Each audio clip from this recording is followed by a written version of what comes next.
Bonjour à tous.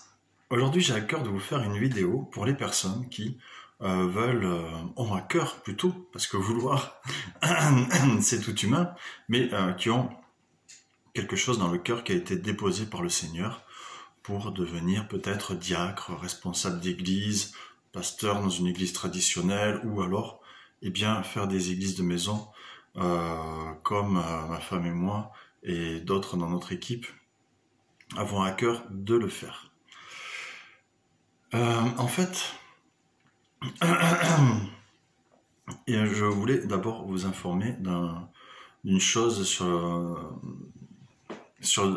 à partir de laquelle je vais partir, c'est de faire attention avec qui on travaille. Parce que plus ça va, plus avec Internet, là vous me regardez sur Internet, vous allez à l'église, dans une église peut-être où votre pasteur donne tel enseignement, vous rapportez ce que je donne dans votre église et votre pasteur n'aurait pas aimé ça. Vos responsables spirituels n'auraient pas aimé ça. Vous trouvez que c'est bon et peut-être que pour le mouvement auquel vous appartenez, c'est pas bon. Ça veut pas dire que c'est pas bon ce que j'apporte ou que ce qui est apporté dans votre église n'est pas bon. Ça veut dire qu'il y a des chaussures. Il y a des chaussures, il y a des pointures. Et les pointures, elles vont à vos pieds ou elles vont pas à vos pieds. Voilà, c'est tout. Toutes les chaussures sont bonnes, il faut juste avoir la bonne pointure pour entrer dedans. Hein, si vous avez une pointure plutôt pour église de maison, bah oui, c'est bien ce que j'apporte, ce genre de choses. Mais si vous avez une pointure pour église traditionnelle, bah essayez pas. Ça va pas aller, ça va casser. Hein, et puis après, ça va créer des problèmes. Donc, ce que je veux dire, c'est qu'aujourd'hui, sur Internet, on trouve de tout et de n'importe quoi. N'importe qui se dit enseignant. Moi, j'ai pas la prétention d'être enseignant. Je partage mon expérience, je partage ce que j'ai vu, ce que j'ai constaté, ce que je ressens, ce que j'ai l'impression que l'Esprit Saint me donne de vous dire. Je vous le dis, tout simplement. Gladys et moi, donc nous avons quitté l'église dont nous faisions partie avant. C'est une église de type traditionnel, voilà, avec un pasteur. Mais on n'avait pas quitté cette église parce que ça se passait mal ou parce que on n'aimait pas. Ou voilà, c'est juste que, comme je vous l'ai dit, il y a des chaussures avec des tailles de chaussures, des pointures, et nous nous sentions à l'étroit dans cette chaussure-là. Nous, on avait besoin d'une chaussure de taille différente. Voilà, c'est tout. Hein. À l'étroit, on pourrait dire, pour pas que ça soit mal pris, on sentait que notre pied flottait dedans, enfin bon, bref, on n'était pas à l'aise. Donc il fallait qu'on trouve chaussures à notre pied, entrer dans la chose que le Seigneur avait pour nous. Et beaucoup aujourd'hui vont avoir quelque chose à cœur, vont recevoir un appel de la part du Seigneur et vont vouloir se lancer dedans, à corps perdu, mais sans avoir de formation, en se disant je suis appelé à ça, donc je le fais. Mais ça marche pas comme ça dans la vie. C'est pas parce que tu as à cœur de jouer de la guitare que tu vas prendre une guitare et que ça va sonner juste. Au contraire, mon ami, je peux te dire que dans 99,99% des cas, tu vas casser les oreilles aux gens. Entraîne-toi d'abord, va apprendre. Tu vois ce que je veux dire? Donc, nous, on a prié, on a dit, Seigneur, là, on se sent pas bien, qu'est-ce qu'on peut faire? Et le Seigneur a apporté des formateurs qui nous ont formés, qui continuent à nous former, même que ça fait 4 ans qu'ils nous forment.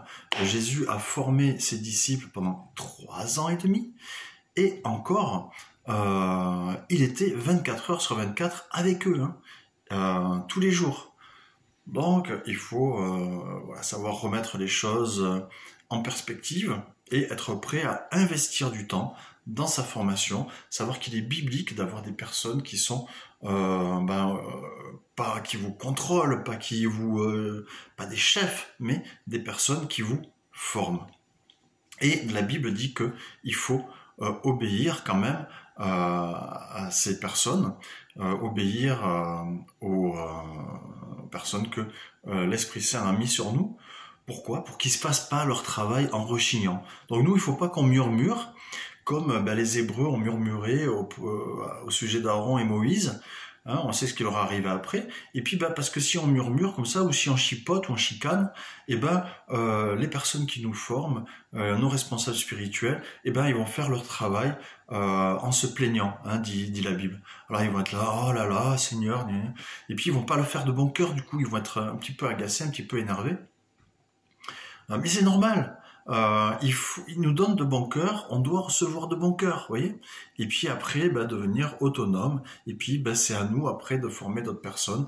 Et puis, eux, ils sont toujours là, disponibles si on a besoin de quoi que ce soit, de formation, de conseils ou autre. Si on tombe sur un cas qu'on n'a jamais vu, on leur demande. Voilà. C'est comme ça. Et les personnes qu'on aura formées, c'est comme ça aussi qu'elles agiront envers nous et que nous, on devra agir envers elles. Alors maintenant, quand tu veux faire une église de maison, par exemple, hein, ou monter une église ou autre, peu importe, quand tu as ça à cœur, tu vas avoir des personnes qui vont graviter autour de toi, en fait. Et ces personnes, elles vont graviter autour de toi pour plus ou moins des bonnes ou mauvaises raisons. Parce que il y en a dans leur église, ça s'est mal passé, ils vont te dire moi je suis prophète, moi je suis pasteur, moi je suis docteur, moi je suis évangéliste, moi je suis gna gna gna gna gna gna. Et puis dans mon église, on me reconnaît pas, on m'a jamais reconnu dans les églises où je suis passé. Alerte rouge, alerte rouge. Quand on commence à te dire je ne suis jamais reconnu là où je passe, on m'a toujours rejeté. Si t'as un problème avec tout le monde, c'est peut-être toi le problème. Vous voyez ce que je veux dire? Donc moi, nous, des personnes comme ça, qui nous parlent comme ça, maintenant c'est terminé, niet nada. Et faites très attention aux paroles que vous disent les gens. Par exemple, je discutais avec quelqu'un qui fait le forçage pour faire certaines choses. Et donc cette personne m'a dit... puisque tu dis que tu m'aimes comme un frère, oula, déjà, j'ai acquiescé, quand une personne a dit que j'aimais cette personne qui a dit ça, j'ai acquiescé, donc je n'ai pas dit que je l'aimais, j'ai acquiescé simplement, et la personne n'a pas dit, il t'aime comme un frère, et je n'ai pas acquiescé à ça, j'ai acquiescé à, il a de l'amour pour toi, j'ai acquiescé à ça. Parce que j'aime tout le monde, j'aime les gens qui se perdent. Et les gens qui se perdent, les gens qui sont perdus, ça me fait mal au cœur. J'ai envie qu'ils viennent vers Jésus. Voilà. Donc j'aime tout le monde. Jésus a aimé le jeune homme riche. Il n'a pas voulu suivre Jésus, il n'a pas voulu se débarrasser de ce qui l'encombrait. Mais Jésus l'a aimé. C'est pas pour ça que Jésus lui a dit, écoute, c'est pas grave, tu veux garder tes richesses, le fric c'est plus important que le royaume de Dieu, mais viens quand même, le royaume de Dieu t'est quand même grand ouvert. Jésus n'a pas dit ça. Et pourtant, il est écrit que il l'a aimé. Mais il l'a laissé partir. Là est la différence. N'acceptez pas que les gens disent des choses sur vous, sur vos paroles, et qui ne sont pas vraies. Reprenez. Non. J'ai dit, je n'ai pas dit, j'ai juste acquiescé à. Maintenant, c'est toi qui rajoutes ceci. Voilà, tout simplement. On remet les choses en contexte et on ne laisse pas les gens dire n'importe quoi. Et oui, bien sûr, c'est écrit, si on te frappe la joue droite, voilà. Mais ça ne veut pas dire que on ne peut pas non plus remettre les choses en contexte. Est-ce que Paul a remis les choses à leur place quand il s'est fait attaquer? Est-ce que Jésus n'a pas remis les choses à leur place quand il s'est fait accuser à tort? Oui, seulement, quand on leur a appliqué une sentence, voilà, ils n'ont pas été prendre des armes pour se battre, ok, mais on vous a dit la vérité, on a remis la vérité en contexte, vous avez persisté dans votre mensonge, maintenant, c'est Dieu qui juge. Et donc tout un tas de personnes vont vouloir graviter autour de vous et vous forcer pour rentrer dans l'œuvre que vous voulez faire. Mais il ne faut pas, il faut tenir ferme. Et c'est là que je veux en venir aujourd'hui. Aujourd'hui, on a aussi dans l'idée qu'il ne faut pas juger, il ne faut pas juger son prochain parce que le pauvre, et puis tu comprends toi-même, tu ne sais pas comment tu serais, etc. Et puis qu'est-ce qu'il y a vraiment au fond de ton cœur? Et oui, c'est ok tout ça. C'est ok, bien sûr, on ne doit pas juger son prochain. Qui es-tu, toi qui juges? Mais par contre, il est écrit, est-ce que c'est vrai ou pas qu'il est écrit, l'homme spirituel juge de tout. Et en conséquence, si par exemple tu as une personne qui vient attirer pour de mauvaises raisons, et ça nous est arrivé dans un certain endroit, d'avoir un homme qui courait après quelques femmes, et certaines donc ne voulaient plus venir.